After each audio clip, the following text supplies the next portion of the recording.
ప్రార్థన చేసుకుందాం.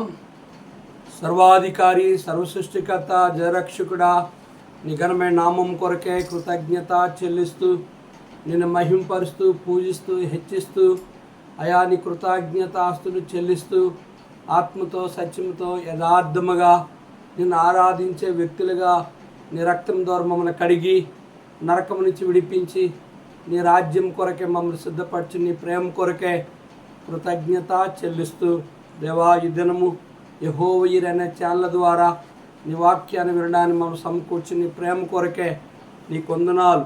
భారతదేశము కొరకు దేవా ప్రార్థిస్తున్నాను. భారతదేశంలో ఉన్న కాలుష్య నియంత్రణ కొరకు, భారతదేశంలో ఉన్న దేవా భారతదేశ రాజధాని ఢిల్లీ అగ్రస్థానంలో ఉన్న ప్రభా ఉంటున్న కాలుష్యంని విడిపించు. కోల్కతా రెండవ స్థానంలో దేవా కాలుష్యముగా ఉంటుండగా ఆయన కోల్కతాలో కూడా కాలుష్యం నుంచి విడిపించట్లో నీ సహాయం కొరకు ప్రార్థిస్తున్నాను. అక్కడున్న ప్రజలను, ఢిల్లీలో దేవా నాయన కోల్కతాలో ఉన్న నీ ప్రజలను దేవా కాలుష్యం ద్వారా ఏ అనారోగ్యానికి నాయన మరి గురి కాకుండా వారిని కాపాడు, వారిని భద్రపరచు. దేవా కాలుష్యం నుంచి ఆ ప్రజల్ని సంరక్షించి సహాయం చేయి. ఆ ప్రజల్ని నాయన నరకం విడిపించి నీ రాజ్యం కొరకే సిద్ధపరచమని యేసు నామంలో వేడుకుంటున్నాం తండ్రి, ఆమేన్.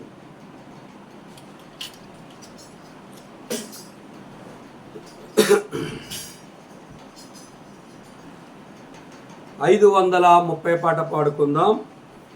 ఆది ప్రేమను విడచిపెట్టితివా, ఓ నాదు ప్రియుడా, మాదిరిగా జీవించమానితివా. ఓ నాదు ప్రియుడా, మాదిరిగా జీవించమానితివా. నీవే నా రక్షకుడవనియు, దేవుని క్రీస్తుండవనియు. నీవే నా రక్షకుడవనియు, దేవుని క్రీస్తుండవనియు. నిశ్చయముగా ఒప్పుకొంటి, సొంత పనులకు సాగిపోతి. నిశ్చయముగా ఒప్పుకొంటి, సొంత పనులకు సాగిపోతి. ఆది ప్రేమను విడచిపెట్టితివా, ఓ నాదు ప్రియుడా, మాదిరిగా జీవించ మానితివా. సిలువ మోయుచు యేసు ప్రభుకే కాలమెల్లా సేవ చేయు. సిలువ మోయుచు యేసు ప్రభుకే కాలమెల్లా సేవ చేయు. ఎల్ల ప్రజలకు సాక్ష్యమిచ్చు, వెళ్ళేదానని పలికితివిగా. ఎల్ల ప్రజలకు సాక్ష్యమిచ్చు, వెళ్ళేదానని పలికితివిగా. ఆది ప్రేమను విడచిపెట్టితివా, ఓ నాదు ప్రియుడా, మాదిరిగా జీవించమానితివా. ఓ నాదు ప్రియుడా, మాదిరిగా జీవించమానితివా. మనుష్య సంగతులను తలంచి మనసులేచుకు లొంగిపోయి. మనుష్య సంగతులను తలంచి మనసు చేతులకు లొంగిపోయి. యేసు ప్రభుని అనుమానించి ధనము సంబులో చిక్కుకొంటి. యేసు ప్రభుని అనుమానించి ధనము సంబులో చిక్కుకొంటి. ఆది ప్రేమను విడచిపెట్టితివా, ఓ నాదు ప్రియుడా, మాదిరిగా జీవించమానితివా. ఓ నాదు ప్రియుడా, మాదిరిగా జీవించమానితివా. ఏమి తిని త్రాగుచుందును, ఏమి ధారించుదునో అని. ఏమి తిని త్రాగుచుందును, ఏమి ధారించుదునా అని. నమ్మకత్వము కోల్పోయి అమ్ముకొంటివ నీదు ప్రభుని. నమ్మకత్వము కోల్పోయి అమ్ముకొంటివ నీదు ప్రభుని. ఆది ప్రేమను విడచిపెట్టితివా. ఓ నాదు ప్రియుడా మాదిరిగా జీవించమానితివా. ఓ నాదు ప్రియుడా మాదిరిగా జీవించమానితివా. మేడ మిద్దులు పొలము ఆసు పొడమనికే నిన్నో ఘనతలాకు. మేడ మిద్దులు పొలము ఆసు పొడమనికే నిన్నో ఘనతలాకు. ఇది ఏ సమయమని తలంచి నీదు ప్రభునెదిరించిపోదు. ఇది ఏ సమయమని తలంచి నీదు ప్రభునెదిరించిపోదివా. ఆది ప్రేమను విడచిపెట్టితివా. ఓ నాదు ప్రియుడా మాదిరిగా జీవించమానితివా. ఓ నాదు ప్రియుడా మాదిరిగా జీవించమానితివా. యేసుక్రీస్తుని సేవయందు ఏమి కొదువని చూచి ఇట్లు. యేసుక్రీస్తుని సేవయందు ఏమి కొదువని చూచి ఇట్లు. మార్చుకొంటివి నీదు నడతన్ నాదుడేసుడు ఏడ్చుచుండే. మార్చుకొంటివి నీదు నడతన్ నాదుడేసుడు ఏడ్చుచుండే.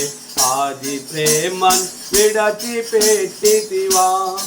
ఓ నాదు ప్రియుడా మాదిరిగా జీవించమానితివా.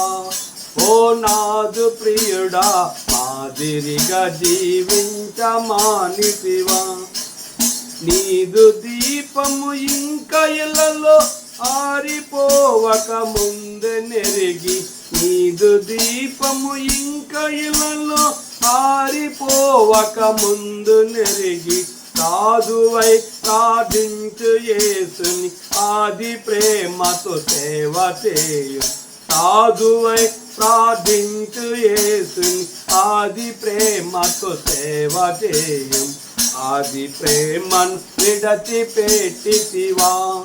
ఓ నాదు ప్రియుడా మాదిరిగా జీవించమానితివా. ఓ నాదు ప్రియుడా మాదిరిగా జీవించమానితివా.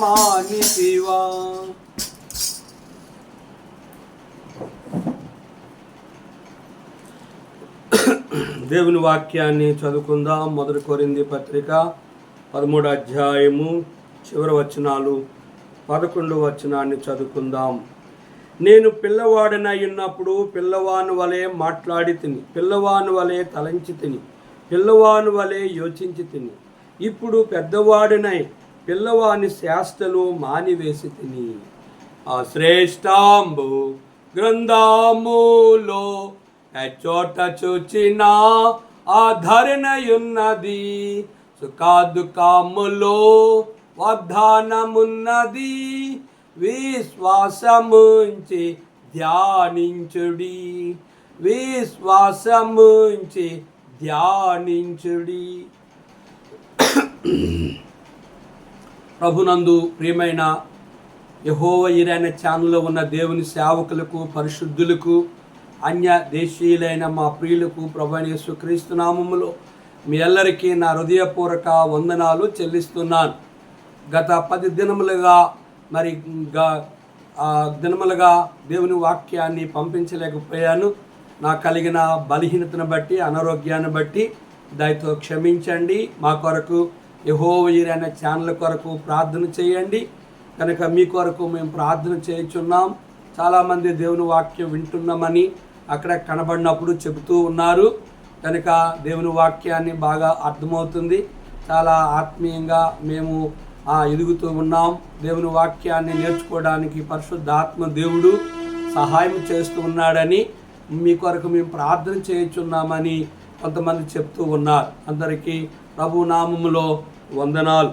అయితే ఈ 1 కొరింథీ పత్రిక 13వ అధ్యాయము ఎఫెసీలో ఉన్న చెరసాలలో ఉన్న పౌలు గారు ఎఫెసీ సంఘములో ప్రేమ లోపించడం ద్వారా ఆ ప్రేమ ఎట్లా ఉంటుంది అనేది వారికి ఈ ఉత్తరాన్ని 13వ అధ్యాయమును రాస్తూ ప్రేమ గడగడ ఆడదని, ప్రేమ గనగనలాడదని, ప్రేమ కనుక మరి మ్రోగుడు కంచు వలె కాదని, ప్రేమ అనేది యేసు ప్రభువారు ఈ లోకానికి ఎట్లా వచ్చాడంటే, దేవుడు లోకమును ఎంతో ప్రేమించును కాగా ఆయన తన అద్వితీయ కుమారుని యందు పుట్టిన వారి యందు విశ్వాసముంచి ప్రతివాడు నశింపక నిత్య జీవం పొందినట్లు ఆయన మన కొరకే ప్రేమగా అనుగ్రహించబడి, ప్రేమగల దేవుడు పరలోక వైభవాన్ని విడిచిపెట్టి బసిబాలుడిగా జన్మించి 33 సంవత్సరాలు జీవించి ఆయన కల్వరి శిలువలో తన రక్తము ద్వారా మన ప్రతి పాపమును కడిగి క్షమించి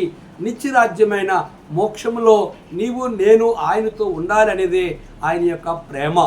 ఏ ఒక్క వ్యక్తి కూడా నశించి నరకానికి వెళ్ళకూడదు అనేదే ఆయన ప్రేమ. కనుక ఆ ప్రేమగల దేవుడు మనము చేసిన పాపముల కొరకే ఆయన కల్వరి శిలువలో తన ప్రాణం పెట్టి తన రక్తముతో మన ప్రతి పాపము నుండి విడిపించి నిత్యరాజ్యమైన మోక్షములోనికి, వైకుంఠంలోనికి, మహిమా రాజ్యములోనికి నిన్ను నన్ను తనతో పాటు యుగయుగాల ఉంచాలి అనేదే ఆయన ప్రేమ. అపోస్తలుడైన పౌలు కనుక ఈ మాట 11వ వచనంలో ఈ మాట రాస్తూ ఉన్నాడు. నేను పిల్లవాడినై ఉన్నప్పుడు పిల్లవాని వలె మాట్లాడితిని, పిల్లవాని వలె తలంచితిని, పిల్లవాని వలె యోచించితిని, ఇప్పుడు పెద్దవాడినై పిల్లవాని చేష్టలు మానివేసితిని. పౌలు గారు తన యొక్క బాల్య దినమును జ్ఞాపకం చేస్తూ ఉన్నాడు. నేను పిల్లవాడినై ఉన్నప్పుడు పిల్లవాని వలె మాట్లాడితిని, పిల్లవాని వలె తలంచితిని, పిల్లవాని వలె యోచించితిని. పిల్లవాని వలె మాట్లాడాను, చిన్న పిల్లవాళ్ళ వలె తలంచాను, ఆలోచించాను, చిన్నపిల్లవాని వలె అనేక విషయాలు యోచించి అను. కానీ ఇప్పుడు నేను పెద్దవాడినై చిన్నపిల్ల శ్రేష్టలు మానివేశాను. మనం మత్తయి సువార్త 18:2 చూస్తే అపోస్తలుడు ఇక్కడ మత్తయి సువార్తలో ప్రభువైన యేసుక్రీస్తు వారు ఈ విషయాన్ని చక్కగా చెప్పారు. కనుక మత్తయి సువార్త 18 మనము ఎటువంటి మార్పు కలిగి ఉండాలనేది ఇక్కడ యేసు ప్రభువారే కనుక ద్వారా ఈ మాటలు రాయబడుతూ వచ్చాయి. చూడండి ఇక్కడ ఏం రాయబడుతుందంటే 18 ఆ కాలమున శిష్యులు యేసునొద్దకు వచ్చి పరలోక రాజ్యములు ఎవడు గొప్పవాడని అడుగగా ఆయన ఒక చిన్న బిడ్డను తన యొద్దకు పిలిచి వారి మధ్య నిలువబెట్టి ఇట్లను, మీరు మార్పు నొంది బిడ్డల వంటి వారైతేనే గాని పరలోక రాజ్యంలో ప్రవేశింపరని నీతో నిశ్చయముగా చెప్పుచున్నాను. కాగా ఈ బిడ్డ వల్ల తను తాను తగ్గించుకుని వాడెవడో వాడు పరలోక రాజ్యములో గొప్పవాడు. మరియు ఇలాంటి ఒక బిడ్డను నా పేరట చేర్చుకున్నవాడు నన్ను చేర్చుకొనును. నా యందు విశ్వాసముంచి ఈ చిన్నవారిలో ఒకరిని అభ్యంతరపరచువాడు ఎవడో వాడి మెడకు పెద్ద తిరగటి రాయి కట్టబడిన వాడే మిక్కిలి లోతైన సముద్రములో ముంచివేయటం వానికి మేలు. అభ్యంతరము వలన లోకమునకు శ్రమ, అభ్యంతరములు రాక తప్పవు కానీ ఎవరి వలన అభ్యంతరం వచ్చునో ఆ మనుషునికి శ్రమ. కనుక ప్రియ సహోదరి సోదరుడా 2వ వచనం మనం గమనించినట్లయితే మీరు మార్పు నుండి బిడ్డల వంటి వారైతే కానీ పరలోక రాజ్యంలో ప్రవేశింపరు అని పౌలు స్పష్టంగా చెప్తూ వచ్చాడు. నేను పిల్లవాళ్ళు అయినప్పుడు పిల్లవాని వల్ల మాట్లాడాను, పిల్లవాని వల్ల తలంచాను, పిల్లవాని వల్ల యోచించాను. ఇప్పుడు నేను పెద్దవాడినై చిన్న పిల్లవాని వల్ల శాస్త్రలు మానివేశాను. అపోస్తుడైన పౌలు ఈ మాటను చెప్తూ ఉన్నాడు. ప్రియ సహోదరి సహోదరుడా, మనమందరం కూడా చిన్న పిల్లలమే కనుక తల్లి గర్భములో జన్మించిన వారమే. అయితే చిన్నపిల్లల అనుభవం మనం అందరం కూడా ఎరిగిన వారమే. అయితే చిన్నపిల్లవానిగా ఉన్నప్పుడు చిన్నపిల్లవాని శ్రేష్ఠాన్ని కనుక పౌలు చిన్నపిల్లవాని వల్ల మాట్లాడాడు. పౌలు నువ్వు నేను కూడా చిన్నపిల్లవాని వల్ల తలంచాము, చిన్నపిల్లవాని వల్ల యోచించాము. కానీ ఇప్పుడు పెద్దవాడు అయిన తర్వాత చిన్నపిల్లలు అల్లరి పనులు, చిన్నపిల్లలు చేష్టలు, చిన్నపిల్లలు కోతు పనులు, చిన్నపిల్లలు కనుక చేసే అల్లరి నీచి పనులు, చిన్నపిల్లలు చేసి తెలియక చేసిన ఆ పనులు పెద్దవాడు అయిన తర్వాత ఎందుకు మానివేస్తామంటే కనుక మరి మనం లోకంలో చూస్తే అరే చిన్నపిల్లతో నీకేంట్రా, నీకు బుద్ధి లేదా, అటు చిన్నపిల్లాడు అని అంటూ ఉంటారు పెద్దలు. కనుక చిన్నపిల్లాడు ఆడే మాటలను ఎవరు పట్టించుకోరు. చిన్నపిల్లవాడు తప్పు మాట్లాడినా చెడ్డ మాట్లాడినా వాడు చిన్నపిల్లోడు అంటారు. కానీ బైబిల్ గ్రంథం సెలవిస్తుంది, సామెతల గ్రంథము 22:6 ఏం చెప్తుంది, బాలుడు నడువ త్రోవానికి నేర్పము, వాడు పెద్దవాడైనప్పుడు వాడు వృద్ధుడైనప్పుడు ఆ మార్గము తొలగిపోడు. కనుక ఆ ద్వితీయోపదేశకాండంలో మనం చూసినట్టు, లేఖనం చూసినట్టు, ఎంత కూర్చున్నప్పుడు, లేచినప్పుడు, త్రోవ నడిచినప్పుడు, పండుకున్నప్పుడు మీ పిల్లలకు ధర్మశాస్త్రాన్ని బోధించమని నా మోషే ఇశ్రాయేలీయులకు ఆ దేవుని యొక్క వాక్యాన్ని స్పష్టంగా చెప్పాడు. కనుక బాలుడుగా ఉన్నప్పుడే మన లోకంలో సామెత ఉపయోగిస్తారు, మొక్కైంది వంగంది మానైతే వంగునా అని అంటారు. కనుక చిన్నపిల్లవానిగా ఉన్నప్పుడే ఒక వ్యక్తి సరైన మార్గంలోనూ నడిపించకపోతే, ఒక కుమారుడు దొంగతనం చేస్తూ వచ్చాడు, దొంగతనానికి అలవాటు పడి డబ్బు తీసుకొచ్చినప్పుడు తల్లి సంతోషిస్తూ వచ్చేది. కనుక ఒకరోజు దొంగతనం చేస్తుంటా కనుక దొరికిపోయాడు, కనుక పట్టుకున్నారు. కనుక అతని కోపం వచ్చి తప్పించుకోవాలని చెప్పి తన జోబులో ఉన్న కత్తి తీసి తను పొడిచాడు. అతడు చనిపోయాడు. అతను తీసుకెళ్ళి జైల్లో వేశారు. తీర్పు వచ్చినప్పుడు జడ్జి గారితో ఒక మాట అడుగుతూ వచ్చాడు, బాబు నీ యొక్క తల్లితో ఏమైనా మాట్లాడుతావా అంటే, కనుక వాళ్ళ అమ్మతో మాట్లాడుతానని చెప్పి కనుక వాళ్ళ అమ్మ యొక్క చెవిని కొరికేశాడు. ఎందుకు కొరికావని జడ్జి గారు అడిగితే, నేను చిన్నపిల్లవానికి ఉన్నప్పుడు నేను చేసిన అనేకమైన దొంగతనాల విషయంలో మా అమ్మ నన్ను గద్దించినట్లుగైతే, నాకు బుద్ధి చెప్పినట్లుగైతే, నన్ను మందలించినట్లుగైతే నేను ఈరోజు ఈ రీతిగా దొంగతనానికి పాల్పడి మనిషిని చంపి నరహంతుకుని కాబోదును అని చెప్తూ, అందుకే ఆ కోపంతో నా తల్లి యొక్క చెవిని కొరికి వేశానని చెప్పి జడ్జి గారికి ఆ వ్యక్తి చెప్తూ వచ్చాడు. పెద్దవాడు అయ్యాడు కానీ చిన్నపిల్లని శ్రేష్టలు ఎందుకు మానలేకపోయాడంటే, బాలుడు నడువ త్రోవనికి నేర్పము, వాడు వృద్ధుడైనా ఆ మార్గమును తొలగిపోడు. కనుక ప్రియ సహోదరి సహోదరుడా, విశ్వాస జీవితంలో, సేవా జీవితంలో, వ్యక్తిగత జీవితంలో, భక్తి జీవితంలో, సంఘ జీవితంలో శత్రువైన అపవాది ఎవరిని మృంగుదునని వాడు 24 గంటలు ఎవరు ఆయన ఆజ్ఞలు, ఆయన కట్టడలు, ఆయన విధులు అనుసరిస్తారో వారిపైన అపవాది 24 గంటలు వాడు ప్రయత్నం చేస్తూ వారిని పడగొట్టడం అనేదే వాడి యొక్క పని. పౌలు చెప్తున్న మాట, నేను చిన్నపిల్లవాని వాళ్ళు ఉన్నప్పుడు చిన్నపిల్లవాని వల్ల మాట్లాడాను, చిన్నపిల్లవాని వల్ల తలంచాను, చిన్నపిల్లవాని వల్ల యోచించాను, ఇప్పుడు పెద్దవాడినై చిన్నపిల్ల శ్రేష్టములు మానివేశాను. ఇల్లు కట్టాలన్నా, పెళ్లి చేయాలన్నా, కనుక ఒక మంచి వ్యాపారం చేయాలన్నా, ఏదైనా ఆలోచన కావాలన్నా మరి ఆ పిల్లలు అడుగురా వాళ్ళు చెప్తారు అని ఏ మనిషి చెప్పడు. కనుక ఏదైనా కావాలంటే కనుక పెద్దలను అడగమని బైబిల్ గ్రంథం సెలవిస్తుంది. ఎందుకు పెద్దలను అడగాలంటే, వారికి అనేకమైన చిన్నపిల్లల నుంచి వాళ్ళు అనుభవంతో వచ్చారు కనుక, యవ్వన వయసు వచ్చింది కనుక, నడిప్రాయం వచ్చింది కనుక, వృద్ధాప్యం వచ్చింది కనుక, వారికి అనేకమైన అనుభవములు వారు కలిగి ఉన్నారు కనుక, ఇల్లు కట్టాలన్నా, పెళ్లి చేయాలన్నా, వ్యాపారం చేయాలన్నా, మంచి సలహా కావాలన్నా పెద్దలని అడగాలి. కనుక సహజంగా బైబిల్ చెప్తుంది, తల వెంట్రుక నెరిచిన వారు వచ్చినప్పుడు లేచి వారికి నమస్కారం చేయాలని దేవుని వాక్యం సెలవిస్తుంది. పెద్దలని గౌరవించాలని, పెద్దలని ప్రేమించాలని, పెద్దలకి లోబడాలని దేవుని వాక్యము పేతురు పత్రికలో మనం గమనించినట్లుగైతే ఈ మాటను మనము చదువుదాం. చూడండి, మొదటి పేతురు పత్రిక 5వ అధ్యాయంలో ఇక్కడ దేవుని వాక్యమును ఈ రీతిగా మనం చదువుదాం. 5వ వచనం, చిన్నపిల్లారా 5:5 చిన్నపిల్లారా మీరు పెద్దలకి లోబడి ఉండుడి, మీరందరూ ఎదుటివాని యెడల దీన మనసును వస్త్రమును ధరించుకొని మిమ్మును అలంకరించుకొనుడి. దేవుడు అహంకారులను ఎదిరించి దీనులకు కృప అనుగ్రహించును. దేవుడు తగిన సమయమందు మిమ్మల్ని హెచ్చించినట్లు ఆయన బలిష్టమైన చేతి కింద దీన మనస్కులై యుండుడి. గమనించారా? చిన్నపిల్లారా మీరు పెద్దలకు లోబడి ఉండుడి, మీరందరూ ఎదుటివాని యెడల దీన మనసును వస్త్రము ధరించుకొని మిమ్మను అలంకరించుకొనుడి. దేవుడు అహంకారుని ఎదిరించి దీనులకు కృప అనుగ్రహించును. చిన్నపిల్లలు పెద్దలకు లోబడాలి అని లేఖనము సెలవిస్తూ ఉంది. ఇక్కడ గమనించినట్లుగైతే విశ్వాస జీవితంలో శ్రమలు వచ్చినప్పుడు చూడండి, 5వ అధ్యాయం మొదటి వచనం చూస్తే, తోటి పెద్దను క్రీస్తును శ్రమను గూర్చి సాక్షిని బయలుపరచబడబో మహిమలో పాలువాడైన నేను మీలో పెద్దలను హెచ్చరించుచున్నాను. బలిమి చేత కాక దేవుని చిత్త ప్రకారము ఇష్టపూర్వకముగాను దురాపేక్షతో కాక సిద్ధ మనసుతోనూ మీ మధ్యనున్న దేవుని మందును పై విచారణ చేయించు దాన్ని కాయుడి. మీకు అప్పగింపని వారిపైన ప్రభువులైనట్టుండక మందకు మాదిరిగా ఉండుడి.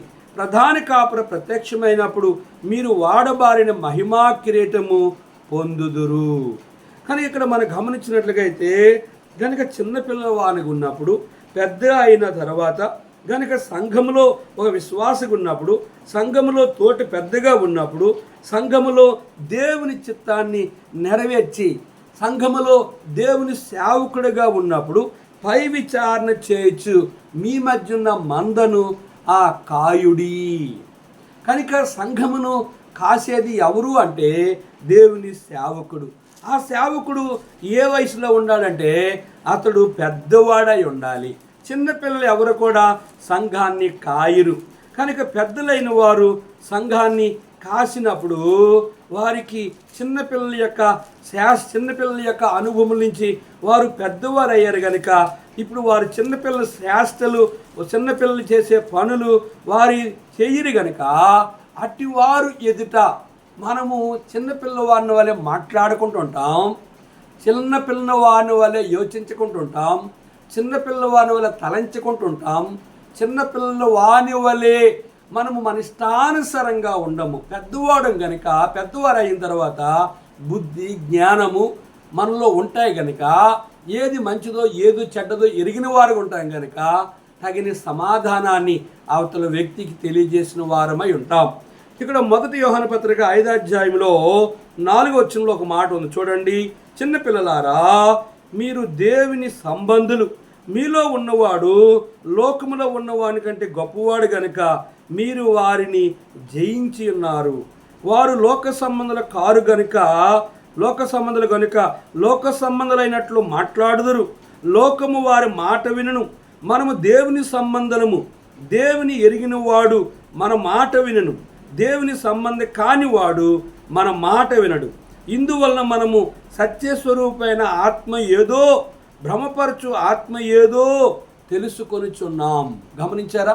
విశ్వాస సేవా జీవితంలో, సంఘ జీవితంలో మనము సేవకులుగా పెద్దవారం అయిన తర్వాత, ముసలి వాళ్ళం అయిన తర్వాత, కొంత అనుభవాలు వచ్చిన తర్వాత కనుక అక్కడున్న సేవకులందరిలో ఎవరు పెద్ద వయసు కలిగిన వారో వారికి సలహా అడుగుతారు. అయ్యగారు, మీ సలహా ఏమిటి? ఈ సమస్య విషయంలో మీరేం సమాధానం చెప్తారు అడుగుతారు. కానీ అక్కడున్న చిన్నపిల్లలు పిలిచి పెళ్లి చేయాలి, ఎంత డబ్బు ఉండాలి, ఎంత బంగారం ఉండాలి, ఎంతమందికి భోజనాలు ఏర్పాటు చేసినప్పుడు ఏ రకముగా సిద్ధపరచాలి, ఏ వస్తువు ఎంత ఉంచాలని ఎవరు చిన్నపిల్లలని అడగరు. అందుకే అపోస్తలుడైన పౌలు చెప్తున్నాడు, చిన్నపిల్లలారా, మీరు దేవుని సంబంధులు, మీలో ఉన్నవాడు లోకములో ఉన్నవాని కంటే గొప్పవాడు గనుక మీరు వారిని జయించి ఉన్నారు. మనము శత్రువైన అపవాదిని చిన్నపిల్లవానికి ఉన్నప్పుడు సైతానుడు, శనేశ్వరుడు, దయ్యము, అపవాది యొక్క స్వభావములు మనకి తెలియదు. మనము వాడు సైతానుడు ఏమి చేసినా ఆ చిన్నపిల్లలు ఏమీ చేయలేరు. వారు చేసే పని ఏమిటంటే ఏడుస్తూ ఉంటారు. పెద్దలు వచ్చి ఎవరైనా చిన్నపిల్ల బొగ్గలు గెలినా, వాళ్ళని ఏడిపించినా, వాళ్ళని కొట్టినా, వారిని అవమానకరంగా మాట్లాడినా వారు పెద్దలకి తెలియజేసింది ఏంటంటే వారు ఏడిచి వారు నన్ను చేస్తున్నారని ఆ ఏడుపు ద్వారా మనకు తెలియజేస్తారు. అలాగే శత్రువున అపవాది గర్జించే సింహం వల్లే ఎవరిని మృంగుదునా అని విశ్వాస జీవితంలో, సేవకుల జీవితంలో, సంఘ జీవితంలో సేవాపరముగా వచ్చిన పలు రకాలైన సమస్యల నుంచి మనము వాడిని జయించాలంటే మనము చిన్నపిల్లవాని వల్లే తగ్గించుకోవాలి. కనుక చిన్నపిల్లవాని వల్లే మనం ప్రభువుకి లోబడి ప్రతి చిన్న విషయాన్ని కూడా నేను దేవునికి ప్రార్థన చేస్తూ ఉంటాను. ఏ యొక్క శత్రువుల ద్వారా, సేవకుల ద్వారా, విశ్వాసుల ద్వారా, సంఘములో, గృహములో ఏ పరిస్థితులు వచ్చినా నేను దేవునికి చిన్నపిల్లవాని వలె ఆయనకి, ప్రభు ఈ సమస్య నాకుంది, ఈ సమస్య నుంచి నన్ను విడిపించు అని దేవునికి మనం ఎప్పుడైతే దీన మనసున వస్త్రాన్ని ధరించుకొని ఆయన ఎదుట మనం మొరపెట్టిన వారంగా ఉంటామో మీరు వారిని జయించున్నారు. లోక సంబంధమైన శత్రువుని అపాధిని మనము జయించాలంటే లోక సంబంధులు మాట్లాడినట్లుగా, అన్యజనులు మాట్లాడినట్లుగా, వ్యతిరేకులు మాట్లాడినట్లుగా, అవిశ్వాసులు మాట్లాడినట్లుగా, కనుక దేవుని విరోధంగా సేవ చేసిన సేవకులు మాట్లాడినట్లుగా మనము దేవుని చిత్తాన్ని ఎరిగి మనపూర్వకముగా మనము దేవుని చిత్తాన్ని వారికి తెలియచేయాలంటే మనము ఏం చేయాలట? వారు లోక సంబంధులు కనుక లోక సంబంధులైనట్లు మాట్లాడుదురు, లోకము వారి మాట వినను. మనము దేవుని సంబంధము, దేవుని ఎరిగిన వాడు మన మాట వినను, దేవుని సంబంధం కానివాడు మన మాట వినడు. ఇందువలన మనము సత్యస్వరూపైన ఆత్మ ఏదో భ్రమపరచు ఆత్మ ఏదో తెలుసుకొనుచున్నాము. కనుక దేవుని ఆత్మ ఏదో, కనుక సైతాను ఆత్మ ఏదో, దురాత్మ ఏదో, సత్య సంబంధమైన ఆత్మ ఏదో, పరిశుద్ధాత్మతో నింపబడిన ఆ ఆత్మ వ్యక్తి ఎవరో అనేది ఇతరుల ఎదుట మనకు ఇదే విషయాన్ని మనము రాజుల గ్రంథం 3వ అధ్యాయం చూసినప్పుడు గనక ఆ యొక్క ఇద్దరు స్త్రీలు అనేక దగ్గరికి వెళ్ళి తీర్పు కలిగినప్పుడు ఎవరు వారికి న్యాయం చేయలేనప్పుడు రాజు దగ్గరికి వెళ్ళినప్పుడు సచ్చినదే నా బిడ్డ, బ్రతికిందే నా బిడ్డ అని చెప్పినప్పుడు కనుక ఆ యొక్క రాజుగారి కత్యమని బ్రతుకుని బిడ్డను ముక్కలు చెప్పిన ఆజ్ఞ జారీ చేస్తే కనుక తన బిడ్డను చంపకుండా ఆమె అయ్యా నా ముక్క నాకు ఇవ్వండి అన్నది. కనుక తన బ్రతుకునే బిడ్డని రాజు ఎక్కడ చంపుతాడేమని చెప్పి అయ్యా ఆ బిడ్డని ఎంత మాత్రం చంపొద్దయ్యా, ఆమెకే ఇవ్వండి, ఆ బిడ్డని చంపొద్దని ఆ కత్తికి అడ్డంగా పడినప్పుడు రాజుగారు గ్రహించి ఏ తల్లి అయితే ఆ బిడ్డని చంపే ఆ ముక్క నాకు ఇమ్మని కోరుతుందో ఆమె తన బిడ్డని చంపుకుంటూ వచ్చింది.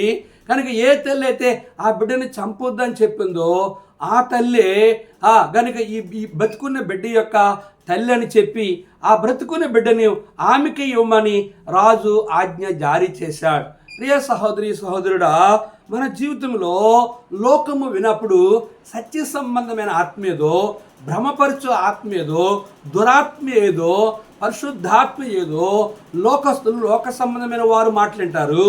దేవుని సంబంధమైన వాడు దేవుని సేవకుడు మాట అంటాడు. నిజమైన విశ్వాసి దేవుని సేవకుడు మాట అంటాడు. అవిశ్వాసి సైతాను మాట అంటాడు. లోకస్తుడు సైతాను మాట అంటాడు. కనుక అక్కడ నీ మాట మంచిదో చెడ్డదో తెలియాలంటే కనుక ఎవరు ఆలోచన మనకు కావాలంటే కనుక ప్రభు అయిన యేసుక్రీస్తు వారి దగ్గర సొలొమోను ప్రార్థన చేసి ప్రభువా ఈ ప్రజల్ని ఎలా పరిపాలన చేయాలని సొలొమోను ప్రార్థన చేసి అడిగింది ఏంటంటే నీ జ్ఞానము నాకు ఇయ్యు, నేను బాలుడు వలె ప్రవర్తించకుండా నేను పెద్దవాడు వలె ఈ ప్రజల్ని పరిపాలించడానికి నీ జ్ఞానము నాకు ఇయ్యి అంటే దేవుడు సొలొమోను జ్ఞానం ఇచ్చాడు. పౌలు అంటున్నాడు చిన్నపిల్లవాని వెళ్ళినప్పుడు చిన్నపిల్లవాని వల్ల తలంచాను, చిన్నపిల్లవాని వల్ల మాట్లాడాను, చిన్నపిల్లవాళ్ళని యోచించాను, ఇప్పుడు పెద్దవాడినే చిన్నపిల్లల శాస్త్రలు మానివేశాను. సౌలు ఒకప్పుడు తెలియక చిన్నపిల్లవాని పెద్ద వయసు ఉన్నప్పుడు కూడా చిన్నపిల్లవాని వలె యవనస్తుడు వలె ఇష్టానుసారంగా క్రైస్తవులను చంపుతూ సేవకులను చంపుతూ ఉన్నప్పుడు ప్రభువైన యేసుక్రీస్తు వారు తనను దర్శించినప్పుడు కనుక సౌలు అంటే పెద్దోడు, పౌలు అంటే చిన్నవాడు. పౌలుగా మారిన తర్వాత పెద్దవాడు ఆయన సౌలు దుర్మార్గుడు, మునుపు హింసకును దోషకును హానికారణ పౌలు, మునుపు దేవుని సంఘాన్ని పాడు చేసిన సౌలు, మునుపు దేవుని సేవకులను చంపిన సౌలు, మునుపు గర్భిణీ స్త్రీ గర్భఫల కోసిన సౌలు, ఇప్పుడు పెద్దవాడైన తర్వాత చిన్నపిల్ల శాస్త్రాలన్నీ మానివేసి దేవుని ఏ సంఘాన్ని పాడు చేసి ఆ సంఘాన్ని కట్టడం ప్రారంభించాడు. ఏ సేవకులను చంపుతూ వచ్చాడో ఆ సేవకుల దగ్గర క్షమాపణ కోరి వారిలో సేవలు ప్రోత్సాహకరంగా జీవిస్తూ వచ్చాడు. కనుక ఏ సేవనైతే పాడు చేస్తాడో ఆ సేవ కొరకు తన ప్రాణం పెట్టి పెద్దవాడై ఆ వ్యక్తి ఎవరంటే చిన్న పిల్లవాని వల్లే ఆయన తను నీతి వస్త్రం ధరించుకొని తను తగ్గించుకొని అతడు పెద్దవాడైన తర్వాత పెద్ద పౌలు అంటే చిన్నవాడైనప్పుడు కూడా పెద్దవారి యొక్క జ్ఞానాన్ని కలిగి దైవ చిత్తాన్ని కలిగి దేవుని వాక్యాన్ని ప్రకటించాడు. తన జీవితాన్ని చిన్నపిల్ల శాస్త్ర సౌలు యొక్క స్వభావాలన్నీ పూర్తిగా యేసు రక్తంలో కడగబడి అతడు దేవుని సంఘాన్ని కడుతూ వచ్చాడు. ఆసియా అంతంతటా సువార్తను ప్రకటిస్తూ వచ్చాడు. మన 12వ వచనం గమనిస్తే ఇప్పుడు అద్దములో చూచినట్టు సూచనగా చూచున్నాము, అప్పుడు ముఖాముఖిగా చూతుము, ఇప్పుడు కొంత మట్టుగా ఎరిగి ఉన్నాము, అప్పుడు నేను పూర్తిగా ఎరగబడిన ప్రకారము పూర్తిగా ఎరుగుదును. ఈ 12వ వచనం మనం గమనిస్తే చూడండి, ఇప్పుడు అద్దములో చూచినట్టు సూచనగా చూచున్నాం.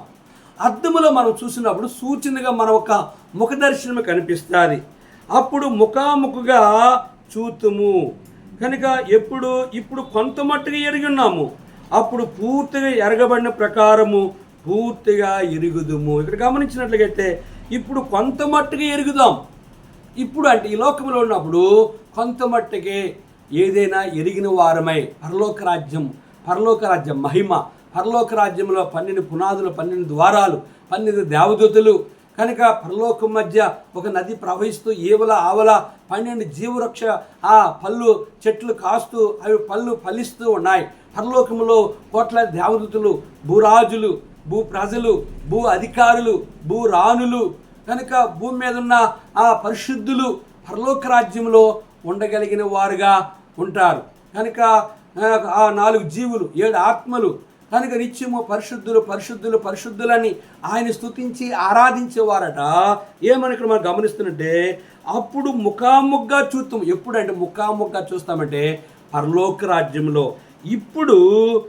అప్పుడు కొంత మట్టుగా ఎరిగి ఉన్నాము, ఇప్పుడు కొంత మట్టుగా ఎరిగి ఉన్నాము, అప్పుడు నేను పూర్తిగా ఎరగబడిన ప్రకారము పూర్తిగా ఎరుగుదును. ఎప్పుడంటే ఇక్కడ ముఖాముఖిగా చూస్తాం మనిషిని. దేవుని రాజ్యమైన పరలోకములో ముఖాముఖిగా చూస్తాము. ఇప్పుడు కొంత మట్టుగా ఎరుగుతున్నాం పరలోక రాజ్యాన్ని కనుక అప్పుడు పూర్తిగా పరలోక రాజ్యాన్ని ఎరిగిన వారమై ఉంటున్నాం. ప్రియా సహోదరి సహోదరుడా, సౌలు దుర్మార్గుడిగా జీవించి పెద్దవాడిగా జీవించి దేవుని సంఘాన్ని పాడు చేశాడు. పౌలుగా మారిన తర్వాత, పెద్దవాడు అయిన తర్వాత అదే సంఘాలను తిరిగి ఆత్మ సంబంధ విశ్వాసులుగా, ఆయన రక్తంలో కడగబడిన వారుగా, నరకం నుంచి విడుదలైన వారుగా, పరలోక రాజ్యానికి హక్కుదారులుగా క్రీస్తు ప్రేమను పంచుతూ వారిని ఆయన రక్తంతో కడుగుతూ, దుష్టుడు తమ దుష్టత్వం చేత మరణించట నాకు సంతోషం కాదు, తమ దుష్టత్వాన్ని విడిచి నా యొద్దకు వచ్చి నాకు సంతోషం అని చెప్పిన సౌలు పౌలుగా మారిన తర్వాత యెరూషలేము వీధుల్లో తన చేతులకి తాడుగట్టి గుర్ర మీద ఈడ్చుకెళ్ళిపోయి నా తలకాయ నరికివేయమని కోరుకుంటూ వచ్చాడు. ఎందుకంటే కనుక అతన్ని కూడా సిలువేయాలని చూశారు. లేదు నా ప్రభు అక్కడే సిలువ వేయబడడానికి యోగ్యుడు, నేను అయోగ్యుడిని కనుక, నేను దేవుని సంఘమును అపరిమితముగా నేను పాడు చేశాను కనుక నేను ఆ శిక్షకు పాత్రను కాదని చెప్పి తన యొక్క మరణశిక్షణ రోమిలికి మరణశిక్ష విధించే హక్కు లేదు. తను రోమిడి అయినప్పుడు కూడా తన మరణశిక్ష తనే కోరుకున్నాడు కనుక యెరూషలేము వీధులన్నీ తిప్పేసి నన్ను ఈడ్చుకెళ్ళిపోయి నా తలకాయ నరికివేయండి, ఇదే నా ప్రభువు కొరకు నేను కోరుకున్నది, నేను ప్రభు కొరకు చావడానికి నేను సిద్ధమని తన్ను తాను ఒప్పుకుంటూ వచ్చాడు. కారణం ఏంటి అంటే దేవుని సంఘాన్ని పాడు చేసినప్పుడు, చిన్నవాడిగా ఉన్నప్పుడు, తెలియని వాడిగా ఉన్నప్పుడు, యవనస్తుడిగా ఉన్నప్పుడు, అజ్ఞానముగా ఉన్నప్పుడు, ప్రభువు ముఖాముఖాగా ఆయన చూడలేనప్పుడు సంఘాన్ని పాడు చేశాడు. ప్రభువుని ఎప్పుడు చూశాడో, ఎప్పుడైతే ఆయన ఎరిగి ఉన్నాడో, ఆయన ఎప్పుడు పరిపూర్ణంగా ఎరిగి ఉన్నాడో ఆయన పరలోక సంఘాన్ని కడుతూ వచ్చాడు. అనేక వ్యక్తుల్ని, దొంగోళ్ళని, వ్యభిచారులని, జోదగాళ్ళని, మోసగాళ్ళని, హంతకులని, విగ్రహారాధకులని, సృష్టికర్తన దేవుని ఎరగలేని వారందరికీ యేసే దేవుడిని ఆసియా ఖండమంతా ప్రకటించి వేల సంఘాలు కట్టి పరలోక రాజ్యంలో అనేక మందిని తీసుకురాగలడానికి సిద్ధపడి తన జీవితాన్ని, తన ప్రాణాన్ని కూడా త్యాగం చేస్తూ వచ్చాడు. ప్రియ సహోదరి సహోదరుడా, పౌలు చిన్నపిల్లవాడిని శాస్త్రం మానేశాడు. పౌలు చిన్నపిల్లవాడిని ఉన్నప్పుడు ఆలోచన మానేశాడు. చిన్నపిల్ల యొక్క మాటలు మానివేశాడు. చిన్నపిల్లవాడిని యోచన తగ్గించి పెద్దవాడైన కనుక నేను చిన్నపిల్ల శాస్త్రం మానివేసి కనుక పరలోక రాజ్యంలో ఈ భూమి మీద ఉన్నప్పుడు ప్రభువును ముఖాముఖి చూశాడు. ప్రభువును పూర్తిగా ఎరిగాడు గనుక, నరకమును ఉందని ఎరిగాడు గనుక, పరలోకం ఉందని ఎరిగాడు గనుక నరకానికి ఎవరూ పోకూడదని చెప్పి వాళ్ళ కొరకు తన ప్రాణ సువార్త ప్రకటించి తన ప్రాణ త్యాగం చేసి ఎన్ని శ్రమలు వచ్చినా అన్ని శ్రమలు దేని కొరకు భరించాడంటే క్రీస్తుని ముఖాముఖిగా చూశాడు. ప్రభు యొక్క ప్రేమను పూర్తిగా ఎరుగుతూ వచ్చాడు. ప్రియ సహోదరి సహోదరుడా, ప్రభువుని ఇప్పుడు ముఖాముఖిగా నువ్వు చూడాలంటే ఈ లోకంలో ఉన్న కన్ను మూసిన తర్వాతే ఆయన చూడగలగాలి. ఈ పరలోక రాజ్యాన్ని నువ్వు ముఖాముఖిగా చూడాలంటే, నువ్వు పూర్తిగా పరలోక రాజ్యాన్ని ఎరిగి ఉండాలంటే కనుక ఇప్పుడు నువ్వు పూర్తిగా ఎరగబడాలి, ఇప్పుడు పూర్తిగా నువ్వు నమ్మగలగాలి. నీలో ఉన్న అపనమ్మకము, అవిశ్వాసము పరిపూర్ణంగా విడుదల కావాలి. లాస్ట్ రోజును చూస్తే, కాగా విశ్వాసము, నిరీక్షణ, ప్రేమ ఈ మూడును నిలుచును, వీటిలో శ్రేష్టమైనది ప్రేమయే. ఒక విశ్వాసిగా దేవుని కొరకు జీవించాలంటే విశ్వాసము అంటే ఏంటి? లేనిది నమ్మడమే విశ్వాసం. నిరీక్షణ అంటే అర్థమేంటి? మేదూరికి బస్సు వెళ్ళింది, వస్తుంది, నేను వెక్కుతాను, తిరిగి నేను ఆ పట్టణం వెళ్తాను అనేది ఒక నిరీక్షణ. యేసుప్రభు చెప్పాడు, ఇదిగో నేను త్వరగా వస్తానని చెప్పాడు. ఆయన వస్తాడని నమ్మడమే ఒక నిరీక్షణ. ప్రేమ అంటే లోక పాపను మోసుకొని పోవు దేవుని గొర్రెపిల్ల. లోక పాపమనంతటిని కూడా తన భుజంపై వేసుకొని తన ప్రాణాన్ని పెట్టి తన రక్తాన్ని కార్చి ఏ వ్యక్తి నరకానికి వెళ్లకుండా తన ఏర్పాట్లో ఉన్న వారిని నిత్యరాజ్యమైన మోక్షములకు చేర్చడానికే ఆయన నా పాప పరిహారము కొరకే ఆయన భూమి మీద 39 కొరడా దెబ్బలు కొట్టారు, ఆయన ముఖము వేశారు, ఆయన గడ్డం పెరిగి వేశారు, ఆయన పిడిగుద్దులు గుద్దారు, ఆయన అవమానపరిచారు. ఆయన ఉదయం 9 గంటలకి సిలువ వేశారు, మధ్యాహ్నం 3 గంటల వరకు కూడా ఆయన సిలువలో ఆయన వేలాడుతూ 7 మాటల పలికి ఆయన సిలువలో ప్రాణం విడిచినట్లుగా మనం చూస్తున్నాం. ఆ దేశమంతా గొప్ప చీకటి కమ్మినట్లుగా చూస్తున్నాం. చూడండి ఆయన ప్రేమ ఎంత గొప్పది అని గమనించినట్లయితే మత్తయి సువార్త 27వ అధ్యాయంలో చక్కని మాటను ఇక్కడ మనం చదువుకుందాం. 50వ వచనం. యేసు మరలా బిగ్గరగా కేక వేసి ప్రాణం విడిచింది. అప్పుడు దేవాలయపు తెర పైనుండి క్రింది వరకు 2గా చినిగను, భూమి వణికెను, బండలు బద్దలాయను, సమాధులు తెరువబడెను. నిద్రించిన అనేక మంది పరిశుద్ధ శరీరములు లేచును. వారు సమాధుల నుండి బయటికి వచ్చి ఆయన లేచిన తర్వాత పరిశుద్ధ పట్టణమును ప్రవేశించి అనేకులకు అగపడిరి. శతాధిపతియు అతనితో కూడా యేసునకు కావలి ఉన్నవారును భూకంపమును జరిగిన కార్యములన్నింటినీ చూచి మిక్కిలి భయపడి నిజముగా ఈయన దేవుని కుమారుడని చెప్పుకొనిరి. యేసునకు ఉపచారము చేయొచ్చు గల్లీ నుండి ఆయన్ను వెంబడించిన అనేక మంది స్త్రీలు అక్కడ దూరం నుండి చూచుండిరి. మగ్దలేన మరియు యాకోబు, యోసేపు అను వారి తల్లి అయిన మరియు జెబెదయి కుమారులు తల్లియు ఉండిరి. గమనించారా? యేసు ప్రభువారు సిలువలో చనిపోయినప్పుడు జరిగిన సన్నివేశం. కనుక ప్రియా సహోదరి, అంతగా ఏమి నిలిచేదంటే విశ్వాసముతో ఈ భూమి మీద ఆయన నీకు నాకు తన తండ్రిగా కదా నేర్చుకుని ఆయన నిన్ను నన్ను అబ్రహాము విశ్వాసన తండ్రిగా ఉన్నాడు కనుక మనము కూడా అదే విశ్వాసం కలిగి ఉండాలి. నిరీక్షణ అంటే ఇదిగో నేను త్వరగా వస్తాను ప్రభు చెప్పాడు. నమ్మడమే నిరీక్షణ. ప్రేమ అంటే ఆయన మన కొరకే తన ప్రాణాన్ని త్యాగం చేసి నన్ను నరకమును తప్పించి నిత్యరాజ్యమైన మోక్షములో యుగయుగాలు నీవు నేను ఉండాలి అనేదే ఆయన యొక్క ప్రేమ. ఏ వ్యక్తి నశించి నరకానికి వెళ్ళడం అనేది ఆయనకి ఇష్టం లేదు. కనుక ఆయన ప్రేమ లేని వాడినైతే నేను వ్యర్థుడినని, ప్రేమ లేని వాడినైతే గనగన మ్రోగు కంచునై ఉంటానని, ప్రేమ లేని వాడినైతే గనుక నేను నా శరీరము కాల్చిబట్టకు అప్పగించినను వ్యర్థన ప్రయోజనం లేదని పౌలు ఈ మొదటి కొరింథీ 13వ అధ్యాయం తెలియజేస్తున్న మాట. అంటే ప్రేమ అంటే యేసు ప్రభువారు నా పాప పరిహారం కొరకే తన ప్రాణం పెట్టాడు, తన ప్రేమ చూపాడు, నరకం నుంచి విడిపించాడు. యుగాలుండే ఆ మోక్షములో నీవు నేను ఉండాలి అనేది ఆయన యొక్క ప్రేమ. విశ్వాసము, నిరీక్షణ, ప్రేమ ఈ మూడిటిలో నిలిచింది ఏదంటే ప్రేమే. గనుక ప్రియా సహోదరి సహోదరుడా, యేసు ప్రభువారు నీ కొరకు ప్రాణం పెట్టాడు, నీ కొరకు రక్తము కాచాడు. నిన్ను నరకము తప్పించడానికి ఆయన భూమి మీదకి వచ్చి సిలువలో బలైపోయి తన రక్తంతో నిన్ను కొనడానికి ఇష్టపడుతూ వచ్చాడు. ఇదే అనుకూల సమయం, ఇదే రక్షణ దినము.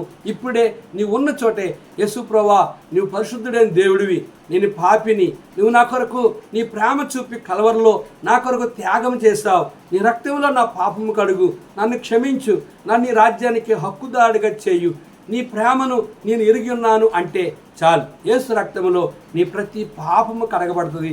ఈ లోకంలోని కన్ను మూస్తే నరకము తప్పించబడి యుగయుగాలుండే ప్రేమారాజ్యమైన పరలోకములో ఆయనతో యుగయుగాలు ఉంటావు.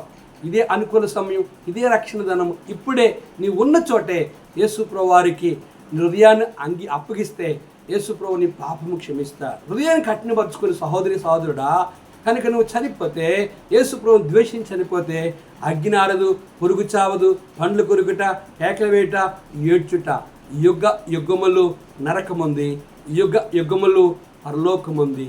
ఏది కావాలో నీవే తేల్చుకో. నీ కొరకు ప్రార్థిస్తాను. సర్వాధికారి మా ప్రియులు కొన్ని మాటలు విన్నారు అయా, నీ జ్ఞానంతో వారు నింపు. నీ ఏర్పాట్లు ఎవరున్నారో నీ ప్రేమ చూపి వారు నరకానికి వెళ్లకుండా నీ పరలోక రాజ్యముల కొరకే వారిని రక్షించమని, నీ రక్తముతో కడగమని యేసు నామములో వేడుకుంటున్నాం తండ్రి. ఆమేన్. మన పరమ తండ్రి దేవుని ప్రేమయు, కుమారుని యేసుక్రీస్తు వారి కృపయు, పరిశుద్ధాత్మ కన్య సహవాసం తాను ప్రేమించు వారికి కూడిన మనెల్లరికను తోడుండి సహాయము చేయునుగాక. ఆమేన్. ఆది ప్రేమను విడచిపెట్టితివా, ఓ నాదు ప్రియుడా, మాదిరిగా జీవించమానితివా. ఓ నాదు ప్రియుడా, మాదిరిగా జీవించమానితివా. Praise the lord.